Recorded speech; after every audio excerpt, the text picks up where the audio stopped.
नमस्कार,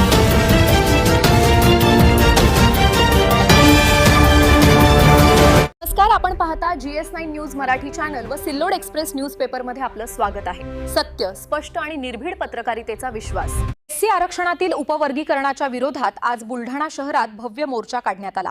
हजारो आंबेडकरी बांधव या मोर्चात सहभागी झाले असून सरकारने उपवर्गीकरणाचा निर्णय मागे घ्यावा अशी जोरदार मागणी यावेळी करण्यात आली। प्रतिनिधी सय्यद इरफान यांच्या माहितीनुसार शहरातील जिजामाता प्रेक्षागृह येथून मोर्चाला सुरुवात झाली।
मराठी चॅनल व सिल्लोड एक्सप्रेस न्यूजपेपर। आमचं न्यूज चॅनल सबस्क्राइब करा, लाईक करा, फेसबुक पेज फॉलो करा आणि ही बातमी जास्तीत जास्त शेअर करा। धन्यवाद।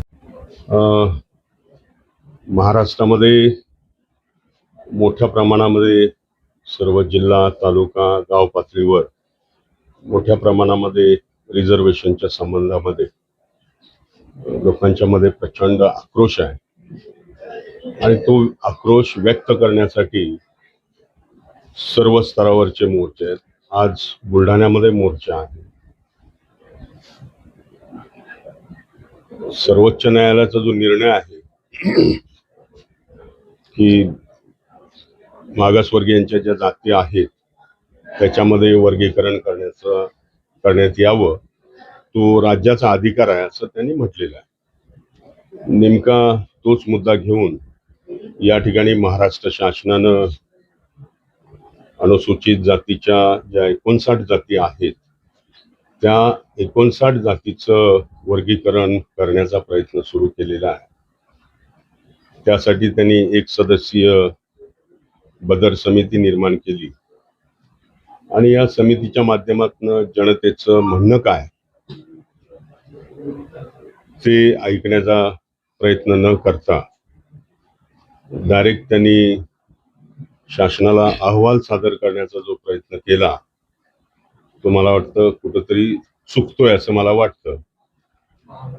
कारण ज्यावेळेस बाबासाहेब आंबेडकरांनी 1930-31 साली गोलमेज परिषदेमध्ये हजारो वर्षापासून गुलामगिरीमध्ये खितपत पडलेल्या ज्या अस्पृश्य समाज आहे या समाजाला इतरांच्या बरोबरीने आणण्यासाठी प्रयत्न व्हायला पाहिजे आणि त्यासाठी त्यांना सगळ्या प्रकारच्या सवलती आणि रिझर्वेशन मिळालं पाहिजे ही त्यांनी त्या ठिकाणी भूमिका मांडली। जर त्यांना वाटलं असतं किंवा एका जातीपुरतं आपल्याला करायचं आहे तर त्याच वेळेस ते करून मोकळे झाले असते, परंतु त्यांना एक संघ असा अनुसूचित जातीच्या सगळ्या समाजाला घेऊन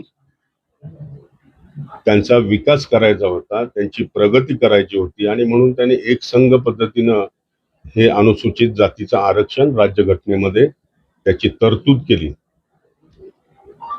आता त्या तरतुदीला तिलांजली देण्याचं काम महाराष्ट्र शासनानं सुरू केलेलं आहे। आमचं म्हणणं असं आहे की या ठिकाणी ज्या 59 जाती आहेत त्याच्यापैकी जवळजवळ 58 जाती एकजूट आहे, एक समाज जो असा आहे आणि त्याच्यातले काही लोक, मी सगळा समाज म्हणत नाही, सगळ्या समाजाला आरक्षण मिळालं पाहिजे, सगळ्या समाजाचा विकास झाला पाहिजे ही आमची सगळ्यांची भूमिका आहे।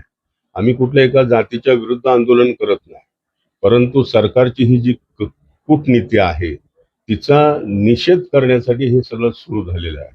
कारण त्यांना माहिती आहे की एक जात, मोठा समुदाय जर आपल्यापासून दूर चाललेला आहे तर मग दुसरा एक मोठा समूह आपल्या बाजूने कसा येईल याचा तर्क त्यांनी लावलेला आहे आणि म्हणून त्यांनी हे अबकडचं धोरण स्वीकारलेलं आहे. ते अत्यंत चुकीचं आहे. आमचं म्हणणं असं आहे की जर तुम्हाला या बाबतीमध्ये निर्णय घ्यायचा असेल तर लोकांच्या समोर तुम्ही मांडा, हरकती मागवा, सूचना मागवा, त्याच्यावर जनतेचं म्हणणं काय ते बघा आणि जनतेचं म्हणणं आल्यानंतर त्या संबंधामध्ये शासनानं निर्णय करावा. परंतु दुर्दैवानं आज 2011ची जी जनगणना आहे त्या जनगणनेनुसार आता ते अबकडचं सगळं सुरू झालेलं आहे. आमचं म्हणणं असं आहे की आता सध्या 2026 चालू आहे आणि आता जनगणनेचं काम सुरू झालंय SIRच्या माध्यमातून. तर ती पहिल्यांदा जनगणना होऊ द्या, जातीनिहाय लोकांची संख्या किती आहे ते पहिल्यांदा दिसू द्या आणि त्याच्यानंतर मग तुम्ही त्याचा संपूर्ण अभ्यास करून या सर्व जातीमध्ये एकजूट कशी राखता येईल, सगळ्या जातींना त्याचा फायदा कसा देता येईल यासाठी प्रयत्न करा. शासनाला मी विचारू इच्छितोय की 2007 मध्ये 2004 ते 9 मध्ये मी महाराष्ट्र सरकारमध्ये सामाजिक न्याय मंत्री म्हणून काम करत असताना मातंग समाजाच्या सर्वांगीण विकासासाठी लहुजी साळवे अभ्यास आयोग हा सरकारनं त्या काळामध्ये निर्माण केलेला होता आणि त्याच्या शिफारशी लागू कराव्यात असं मातंग समाजाचं म्हणणं होतं. दुर्दैवानं त्या ज्या शिफारशी आहेत त्या कुठल्याही मंत्र्यांनी त्या काळातल्या त्यांनी सरकारच्या समोर आणल्या नाहीत.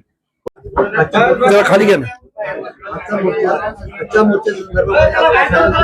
चला, उपवर्गीकरण विरोधी हा मोर्चा आहे आणि सर्व जिल्ह्यामध्ये आम्ही हा मोर्चा काढत आहोत आणि त्यामुळं या मोर्चाला म्हणजे संपूर्ण महाराष्ट्रामध्ये प्रचंड प्रतिसाद मिळतो. आम्ही परभणीत मध्ये काढलाय, लातूर मध्ये काढलेला आहे, जालन्यामध्ये काढलेला आहे आणि सर्व जिल्ह्यामध्ये हे मोर्चे आम्ही काढत आहोत आणि त्याला प्रचंड प्रतिसाद मिळत आहे.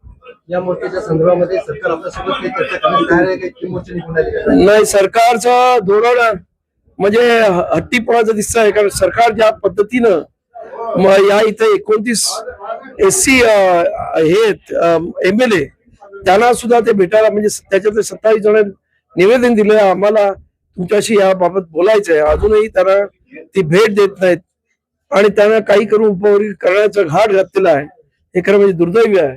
आणि खास करून मुख्यमंत्री ज्या पद्धतीने विधानसभेमध्ये की सुप्रीम कोर्टाचा जजमेंट आहे अशा पद्धतीने भाष्य करतात. कारण सुप्रीम कोर्टाचं जजमेंट आम्ही सुद्धा वाचलेलं आहे की हे सर्व ऐच्छिक ठेवलेलं आहे राज्यांना, तरी जबरदस्तीने इथे उपवर्गीकरणाचा घाट हे सरकार घालत आहे. हे खरं म्हणजे दुर्दैवी आहे असं आमचं म्हणणं आहे.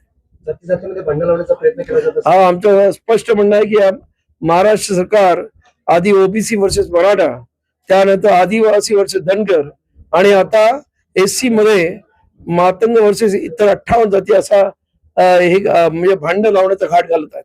मोर्चाचे गेल्यानंतर आता तुमची भूमिका काय पुढे राहणार भविष्यामध्ये? आमचे मोर्चे डिसेंबर पर्यंत असेच जिल्हावार आणि तालुकावार निघणार आहेत आणि त्यानंतर डिसेंबरला विधानसभेवरती घेराव घालण्याचं आमचं ठरलेलं आहे.